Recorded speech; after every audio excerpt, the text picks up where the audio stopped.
I never meant to open the glove compartment that day. In fact, I didn't think I even had the courage to step into that car one more time. I just wanted to sell it. An old Jeep, dusty and freezing cold after weeks of sitting untouched on the driveway. It was the last car Daniel ever drove, and since he passed away, it had become something almost sacred, like a fragile piece of memory I wasn't ready to touch. But that morning, Boulder was bone-chilling cold, and the only thought echoing in my head was simple: I needed money for the heating bill. Inside the car, the air felt thick, as if he had just been there. The scent of cedarwood cologne and old leather still lingered. I only meant to check for anything left behind, small items I could toss or maybe sell. The glove box clicked open with the softest sound, but it made my heart race. There wasn't much inside: an old pair of sunglasses, a tangled phone charger, and then, there it was, a small red USB drive tucked into the corner, with a smudged handwritten label, for N. I froze. That handwriting wasn't Daniel's. He was meticulous, almost robotic when it came to writing. But this was rushed, tilted, intimate. And it wasn't meant for me. Hello, everyone. Welcome to Mrs. Sarah Stories, where I share true tales, buried memories, and truths that can change everything you thought you knew. And if you think this is just another story about a grieving widow, you're wrong. Because what I'm about to tell you is a free fall into a truth no one could have prepared for. It didn't begin with betrayal. It wasn't about infidelity. It was the slow, silent unraveling of a family, hidden beneath kindness and promises that were never kept. I didn't open the USB right away. I took it up to Daniel's old study, hands trembling, heart pounding like I was about to commit a crime. When the computer screen lit up, a nameless folder appeared. Inside were dozens of documents, photos, letters, unfamiliar names, and one picture that knocked the breath from my lungs. Daniel, my husband of 18 years, was smiling, arms around a little boy with brown eyes and soft wavy hair. I can't fully describe that moment. It wasn't cinematic. I didn't scream. I didn't throw things. It was quiet. A collapse that made no sound, like a cold wind passing through your soul and taking every truth with it. Daniel had a son, another woman, another life. And I, the woman who thought I was his entire world, was just a small part of it. I know what you're thinking. Why did he do it? Who's the boy? Who's the woman? And how did I react? I've asked myself those same questions hundreds of times. But this story isn't just about a secret being exposed.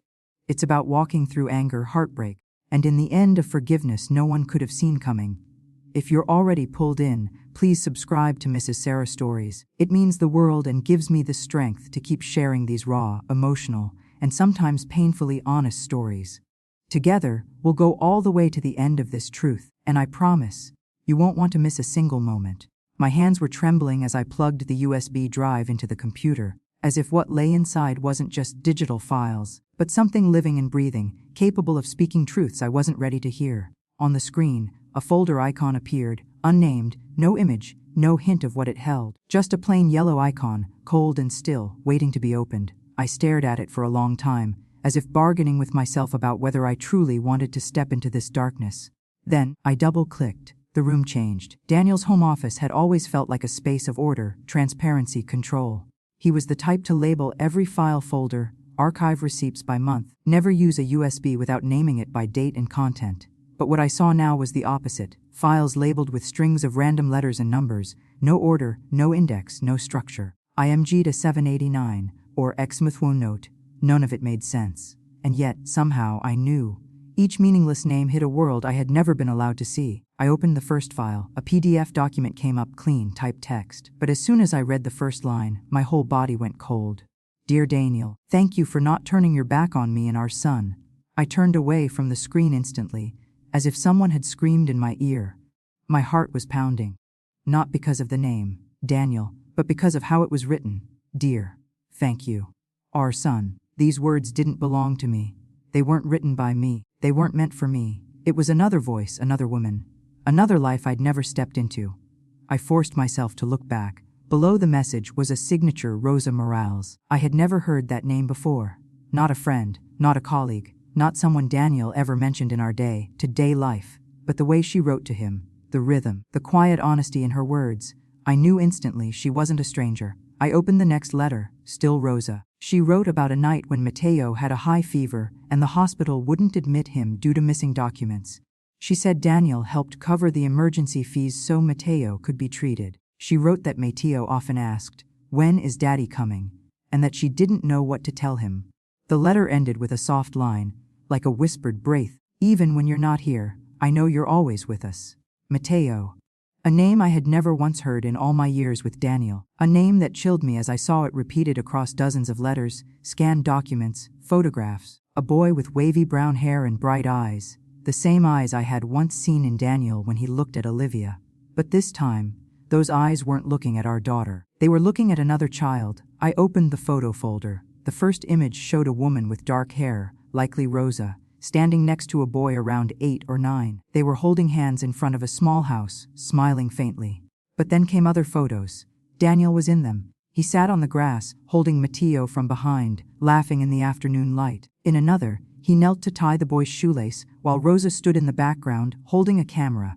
These weren't casual snapshots. They were moments lived, memories built together. A life he kept quietly and deliberately, away from mine. I opened the financial folder. There were small transfers sent on the 1st and 15th of every month. A few $100s each time, sometimes 1,000, even 2, all going to an account under the name RM. I checked our bank records. Daniel had opened a sub-account, separate from the ones we shared. These transactions dated back 6 years, around the same time our own marriage hit a rough patch, when Olivia was entering adolescence, when work had me overwhelmed, when Daniel said he needed more time for community projects. I remember that phase. I believed he was truly pouring himself into charitable work. We still talked, still had dinner together, still shared everything, or so I thought. I never questioned him. In fact, I was proud of him, proud of his compassion, his selflessness. But now, staring at this mountain of evidence, I saw the truth. He hadn't just been helping someone. He'd been living 2 lives, one with me, and one with Rosa. I don't know how long I sat there. The air felt thick. The only sound was the soft hum of the computer and the wind outside the window. My heart felt like it was both frozen and racing at once. A strange ache settled in my chest, like I was trying to swallow something too large to understand. I didn't cry. I didn't scream. I just sat still, like every cell in my body was trying to digest the truth. I stared at the photo of Daniel and Mateo, their smiles so full, so radiant, like there had never been a single lie between them. And that's when it hit me. Daniel hadn't just made a mistake. He had chosen it, protected it, cherished it, as if that other life was just as sacred as the one he shared with me. But the hardest part wasn't that he had a child with another woman. It wasn't even that he had betrayed me. The hardest part was looking at Mateo's face and realizing I couldn't hate him. I couldn't blame him. He was just a boy, a child, a half of Daniel's blood, a life born from a mistake, but fully deserving of love. And I, Claire Sanders, felt something unexpected rising in me, not just heartbreak, but sorrow and confusion, a part of me already reaching toward him. I knew then that I couldn't stop. This story had only just begun. And I also knew that what lay ahead was bigger than any grief I had ever known. Because behind all these files wasn't just a secret. It was a choice, to bury it forever in silence, or to walk into the lives of strangers. Strangers Daniel once loved, and see if anything could still be saved from all that was broken. I never heard the door open. No footsteps, no warning, no sign at all that Olivia had come home earlier than I expected. Only her voice broke the silence, cutting through my thoughts like a razor. "What are you doing on Dad's computer?" I spun around. Olivia stood at the doorway of Daniel's office, the very room she had avoided for over a month. Her face was pale, eyes red, though I couldn't tell if it was from crying or lack of sleep. She wore an oversized gray hoodie that nearly reached her knees, the sleeves too long, covering hands clenched into trembling fists. She wasn't standing like a girl looking for comfort. She stood like a storm gathering, someone who had just touched something unforgivable. I hurriedly hit the exit button on the screen, but it was too late. The USB drive was still plugged in, its small red light blinking, a quiet, damning signal. And on the monitor, a photo still lingered. Daniel, the father she loved with every fiber of her being, smiling next to a boy she didn't recognize. A boy whose features were painfully familiar. "It's not what you think, Olivia," I tried to say, my voice soft, struggling to stay calm. But even I could hear the cracks in it. "You're going through Dad's stuff. After he died," her voice rose, then caught on something sharp. "What are you doing? Investigating him? Trying to prove you were right to be angry all those years? Or are you just looking for a reason to feel justified now that he can't defend himself?" I stood frozen. I couldn't lie, couldn't explain it away. I had opened the USB. I had read the letters. Seen the photos. I had glimpsed a version of Daniel I never knew existed. But how could I explain that to my daughter when I hadn't even figured it out for myself? Olivia, please, just listen to me. No, she snapped, eyes blazing with a kind of fury I'd never seen in her before. Dad is gone, Mom. He can't speak for himself anymore. He can't explain anything. Did you even think about that while you sat here, opening every file like he was some kind of criminal? I opened my mouth, but no words came. My throat felt locked, my chest tight. I can't believe you're doing this, she whispered, taking a step back like being near me physically hurt. I reached out instinctively, hoping to stop her, to catch something already slipping from my grasp. But she turned, bolted up the stairs, each footstep pounding heavier than the last. Then, the slam of a door. It echoed like the final blow. I stood there paralyzed, my entire body cold as if someone had thrown a bucket of ice water over me. The room felt stripped bare. Daniel's desk, his bookshelves, the chair he used to sit in, now all just hollow shells of what once was. I could hear every beat of my heart, stumbling wildly out of rhythm. I knew Olivia wasn't just angry. She felt betrayed, not only by those photographs, but by me. I was supposed to be the one person she could lean on, the last stable hand after Daniel was gone, and I had shattered that. I had pulled her into a world even adults could barely survive. I didn't blame her. How could I? I didn't even know what to do with what I had just uncovered. My grief wasn't just for Daniel anymore. It was for Olivia, my child, the girl I carried, raised, loved, now looking at me like I was a stranger. Like I was someone she couldn't trust. Like I was the one who destroyed the image of her father she had clung to. I sat down in Daniel's old chair. My hand instinctively landed on the desk, the same spot where his had rested for years. A thin layer of dust covered it, a quiet testament to time passing untouched. Just like the memories in my heart, untouched until now, until everything was stirred up by a truth I never imagined existed. That night, I couldn't sleep. I lay in the dark, eyes wide open, trying to piece together every memory I had of Daniel, searching for cracks, for signs, for anything I might have missed. But there was nothing. He had always been the perfect husband, the devoted father, always home on time, always asking Olivia about school, always holding my hand during quiet walks around the lake. He was never cold, never distant. And that's what made this so unbearable, because the betrayal came from someone who had never once acted like a man with secrets. I thought about Olivia. She hadn't spoken another word after slamming her door. I didn't knock, didn't text. Some wounds can't be forced open. Some hurts need stillness before they can be touched. But in my chest sat a weight, heavy and unrelenting, the ache of losing a husband, and now the terrifying possibility of losing my daughter too. I asked myself, what if I had never found that USB? What if I never opened it? Could Olivia and I have continued living in the illusion that Daniel was flawless? Could we have stayed happy inside a lie that never got unearthed? But I knew the truth once revealed. Truth doesn't die. It lives. It breathes. It lingers in every silence, every glance, every space between words. And sooner or later, Olivia would have discovered it anyway. All I could do now was wait. Wait for her to be ready to look at that truth, not with rage, but with the eyes of someone who had lost too much to hold on to delusions. And when that day came, I would be here. I wouldn't lie. I wouldn't excuse. I would just be her mother. A mother, bruised, broken, but still willing to walk through the darkness to find her child again. I never thought I'd become the kind of woman who quietly follows a stranger. Or rather, someone my husband once loved. But that morning, I sat in my car, gripping the steering wheel, my heart pounding in my chest, eyes locked on the muted blue, gray door of apartment 37120 Willow Creek Avenue. The place where every clue had led me. It wasn't that I didn't want to get out of the car. It was that I was terrified. Terrified that the moment my foot hit the ground, my life would split forever into two before and after seeing them in the flesh. I wasn't there to confront anyone. I wasn't there to destroy anything. I was there because I needed to know. Because if I didn't see them with my own eyes, if I didn't confirm it with all 5 of my senses, I would never sleep peacefully again. Everything I had so far were just documents and pixels, PDFs, scanned letters, frozen images, emotionless bank records. I needed a living, breathing form, something real.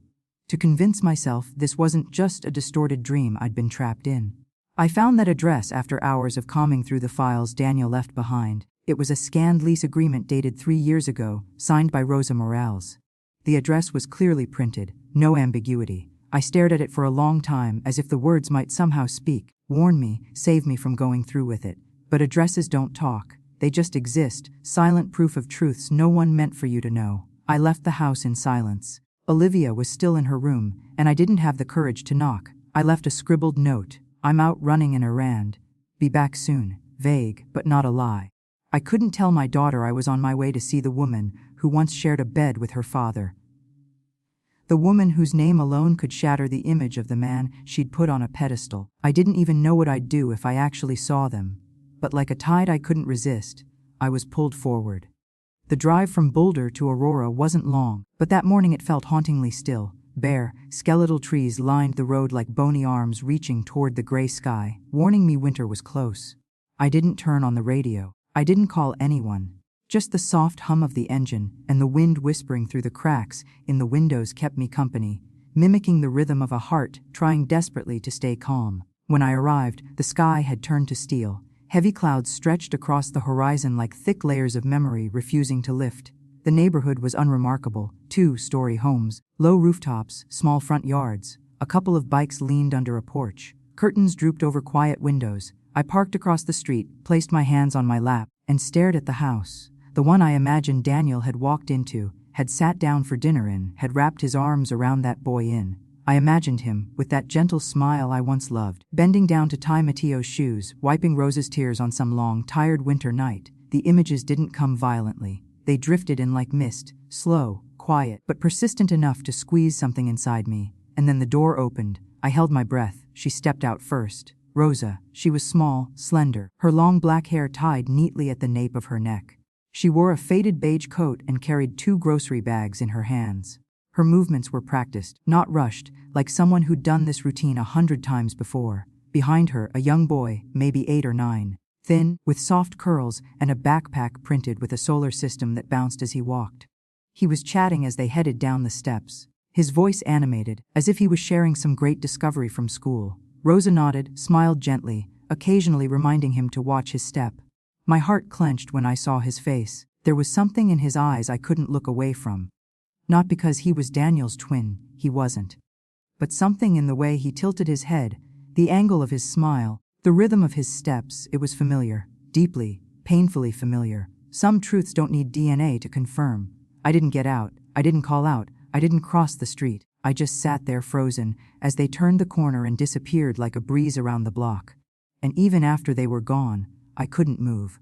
I didn't cry, but something inside me collapsed, softly, silently, like the crack of a branch under fresh snow. It wasn't rage, it wasn't betrayal anymore. It was grief. Grief born from realizing I no longer knew where I stood in the life of the man I thought I knew better than anyone. I sat there for a long time, in a season that hadn't yet arrived, on a street I was never supposed to see, and I knew, right then, I had crossed a line I couldn't uncross. I was no longer just a grieving wife. I had become a witness to a life I was never invited into. And now I had to decide, do I stay silent like Daniel did, or do I move forward, even if the road ahead is filled with nameless, winding turns? I came home late that day. As I stepped through the front door, the air inside felt colder than the weather outside. Olivia wasn't in the kitchen. The house was silent, except for the steady ticking of the wall clock, reminding me that I was still here, but not really living. I stood in the kitchen for a long time, staring at the note I'd left on the counter. It was still there, untouched. I didn't know what I was looking for. But as night fell, when every attempt to avoid the truth became pointless, I found myself back in Daniel's office, rummaging through drawers like an answer might suddenly appear between the forgotten things.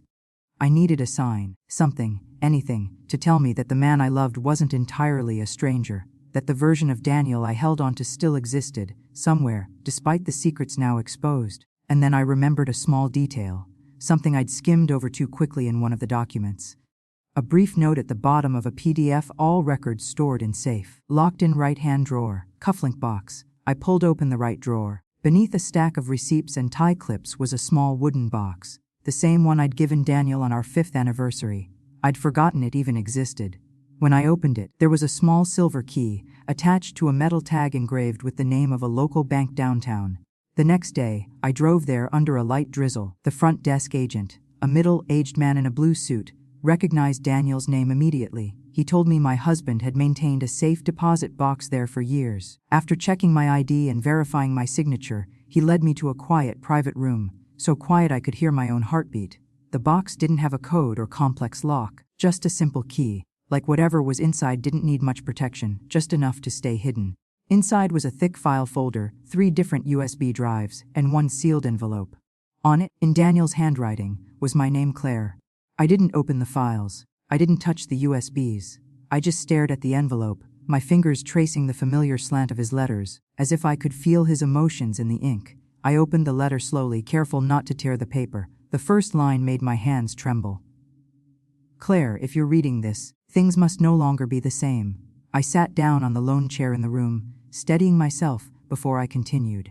I don't know how much time I have, but I know I owe you the truth. I made a mistake I tried to hide, not because I didn't respect you, but because I was afraid of losing the only woman who ever saw the worst in me and still loved me. I paused, took a deep breath, then kept reading. I met Rosa at a charity clinic in Denver. She was undocumented, scared, trying to keep a job to support her child. I helped her with paperwork.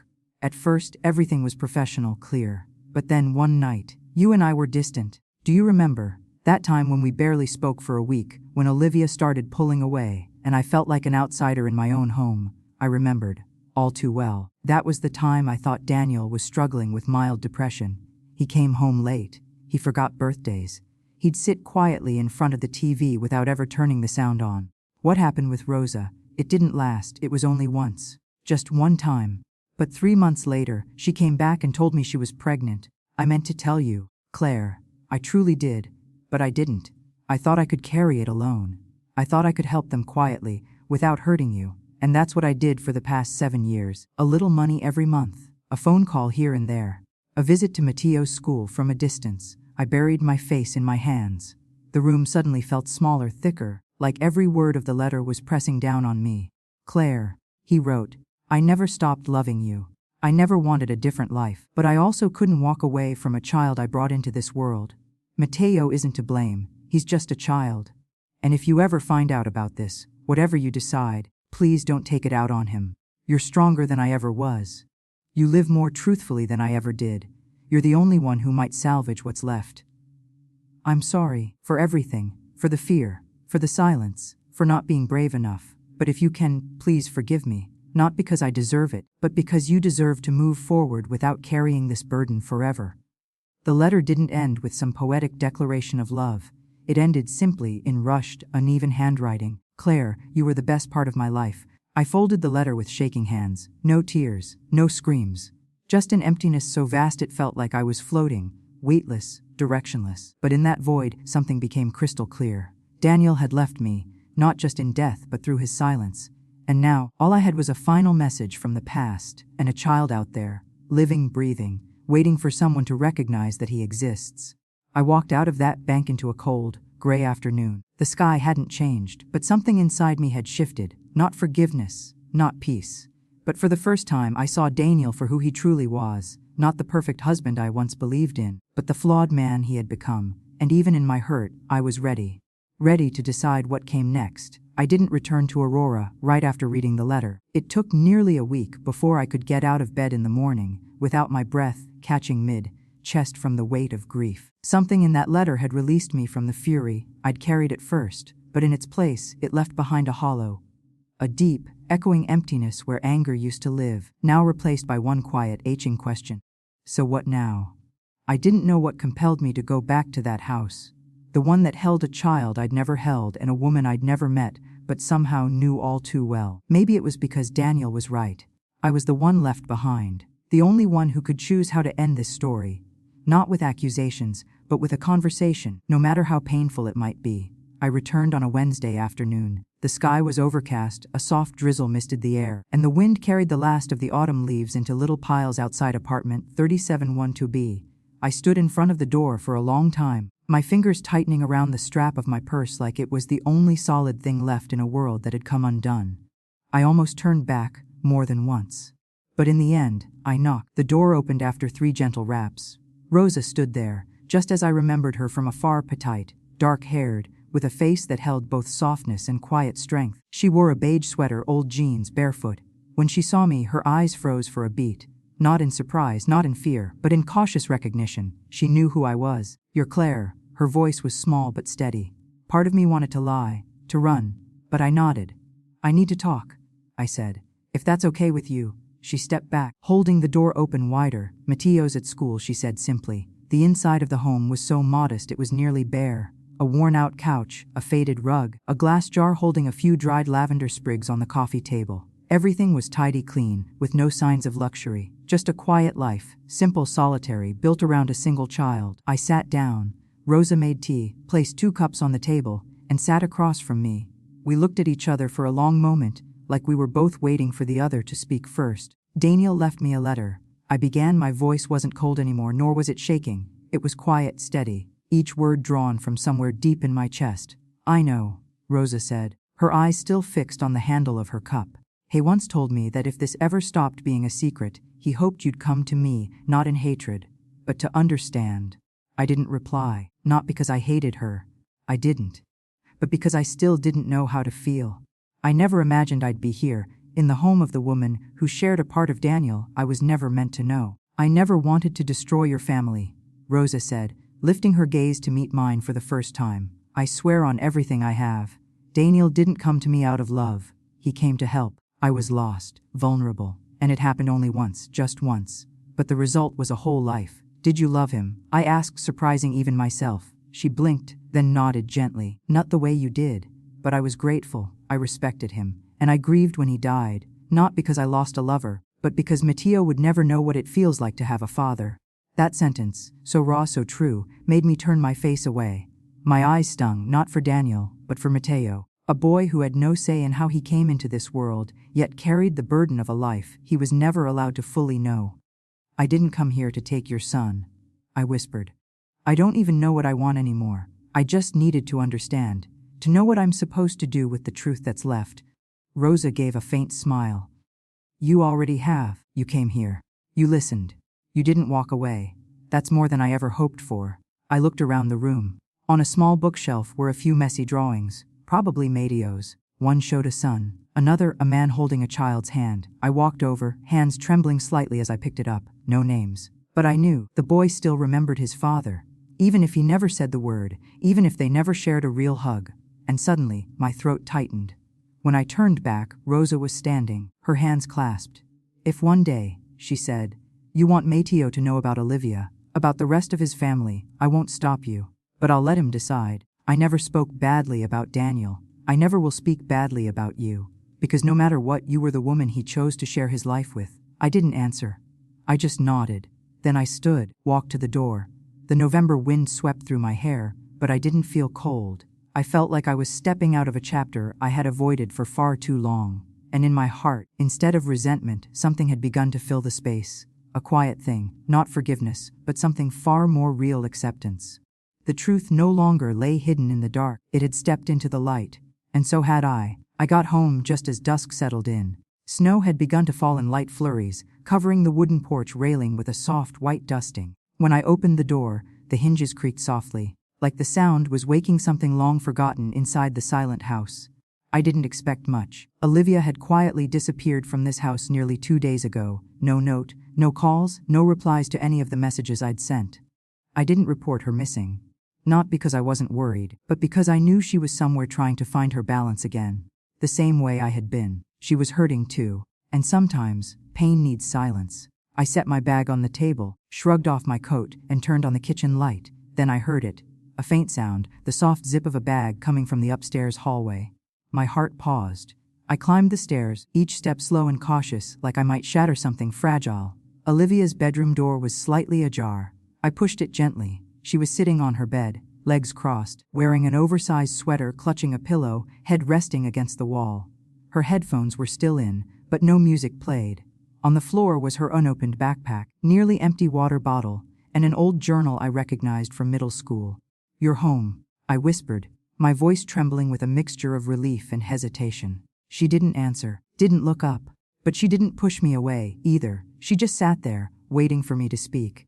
I stepped into the room and sat at the edge of her bed, not too close. I went to see Rosa, I said softly. No dancing around it, no secrets. I saw Mateo. That's when Olivia looked up. Her eyes were puffy, dark circles under them stark in the dim light. But what cut deepest wasn't the exhaustion, it was the look in her eyes. Not anger anymore. Disappointment. Why did you go? She croaked. Why would you want to touch that part of his life? He's gone, Mom. Can't you just let it rest? I took a breath. I couldn't pretend it didn't exist. I tried, Olivia. I really did. But the truth kept showing up, bit by bit, document after photo. I couldn't look away anymore. She let out a bitter laugh. So what now? Are we supposed to welcome Mateo like some long-lost half-brother? Be friends with Rosa? What is this? A Hallmark Christmas special?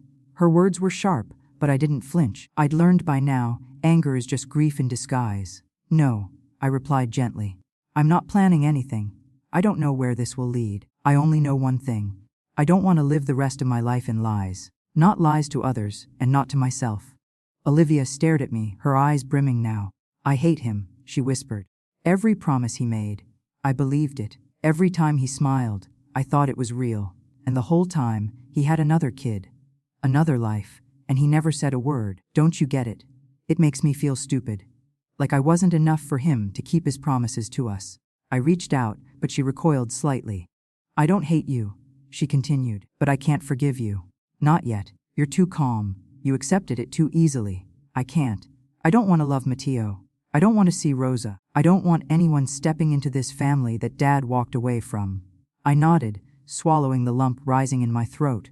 I'm not asking you to do anything. I just need you to know, no matter how angry you are, no matter how far you run or how much you push, I'm still here.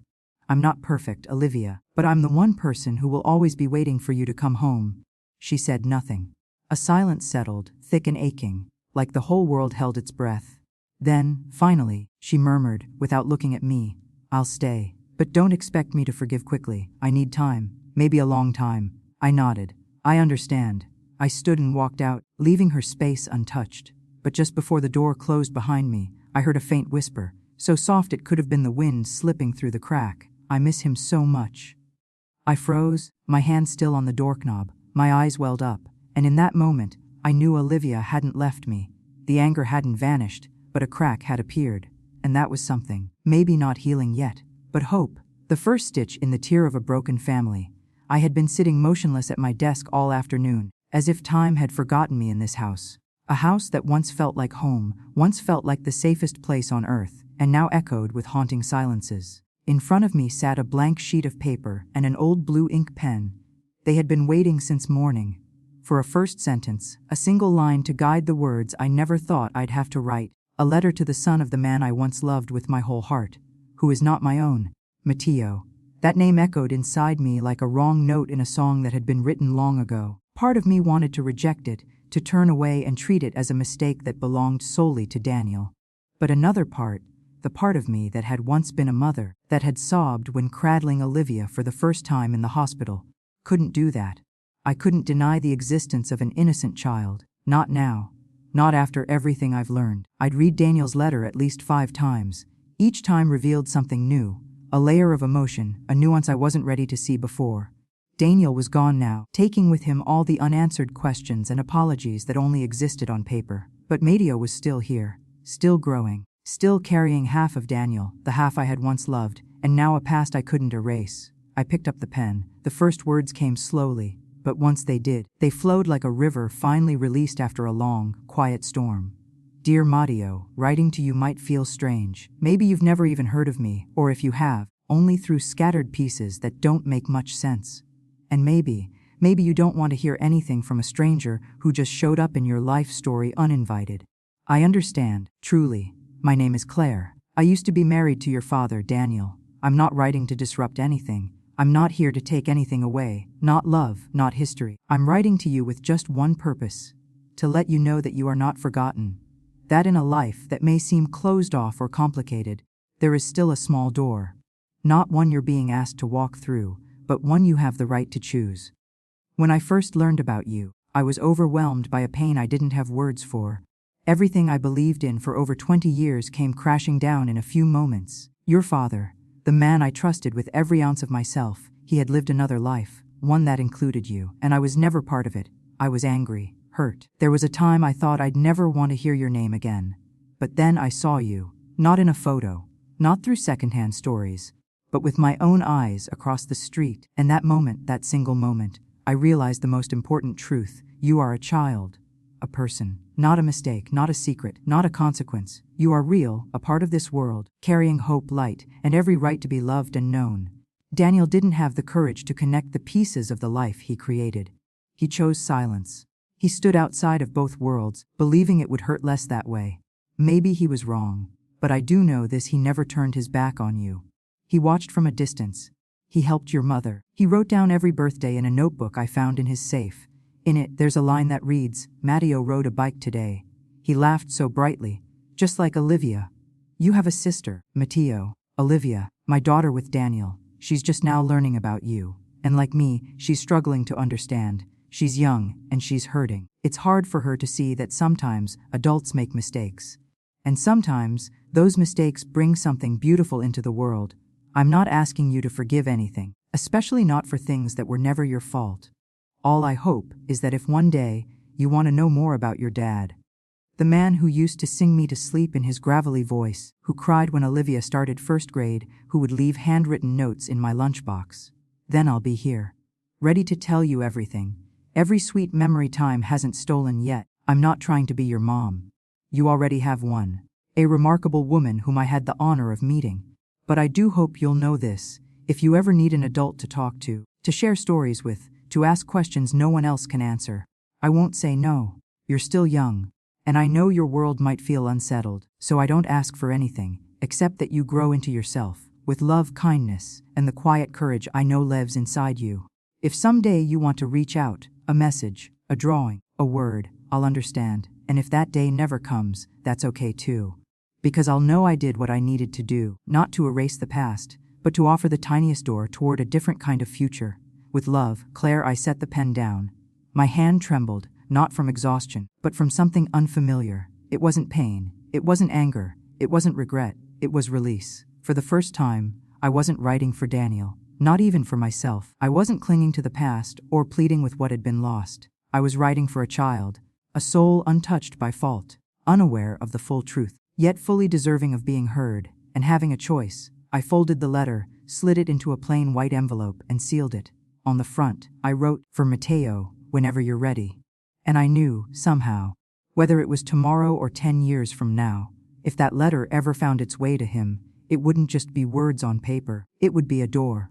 A quiet opening from a woman who once shattered, but learned to stand again, guided only by a nameless kind of love for a boy who was never hers, but who carried the last living piece of the man she once called her home. It was a gloomy Friday afternoon when Rosa called me. Her voice was gentle, almost a whisper, yet it still carried the quiet strength I remembered so clearly from our first meeting. "Mateo, read the letter," she said. "He didn't say much, but today, he asked me to call and see if you like lasagna." I froze by the window, a cup of cold tea still in my hand. Outside, snow was beginning to fall, soft, delicate flakes drifting silently onto the porch railing, like the quiet arrival of a new season. Not loud, but certain. I didn't respond right away. I just listened to the steady beat of my heart, deep and deliberate, not from shock, but because something had touched the very core of me. A chance. A bridge extended from the other side of the canyon. "I know it's still early," Rosa continued, "but I thought maybe we could try. A small dinner, no pressure. Just something simple, so Mateo can see that connection doesn't have to be big, it can start small." I smiled through my tears. "Lasagna sounds perfect," I said. "It used to be a favorite in our house." After I hung up, I stood there for a long time. Old memories played like a film in reverse. Daniel in the kitchen wearing an apron. Little Olivia running circles around the dining table, laughter floating between us with soft classical music in the background. Back then, I truly believed our life was solid, complete, untouchable.